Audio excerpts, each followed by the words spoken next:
3 types de joueurs que tu vas retrouver dans ton équipe.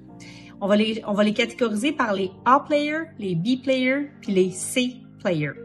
Et on va mettre ça sur une échelle, un peu un genre de graphique. Et ce graphique-là, on va mettre une valeur d'excellence et la valeur d'efficience. Donc, on va mettre ça en relation. Ton A player va se trouver en haute valeur d'excellence et en haute valeur d'efficience. Le B player, lui, va se trouver en valeur d'excellence moyen, on va dire, et il va avoir une grande valeur d'efficience élevée.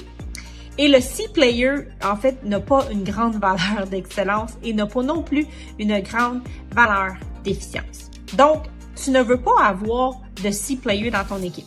Tes A players vont devenir tes gestionnaires. Ce sont des gens qui ont un haut niveau d'autonomie. Les B players, ce sont des gens qui sont fonctionnels. Ce sont des gens qui n'ont pas nécessairement beaucoup de proactivité, mais avec un bon encadrement, avec un bon soutien, avec des attentes claires, des directives claires, vont super bien fonctionner dans ton entreprise et vont permettre la croissance. Les C players vont te prendre de l'énergie, tu vas toujours être en arrière d'eux autres, ne vont pas te donner le rendement, l'efficacité que tu recherches, puis au final, ils vont te drainer énormément d'énergie pour peu de résultats. Donc, tu veux avoir un équilibre, peut-être pas avec les C players, mais tu vas avoir certains A players.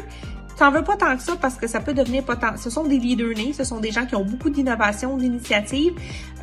Donc, tu veux pas non plus qu'ils viennent toujours prendre le dessus sur toi.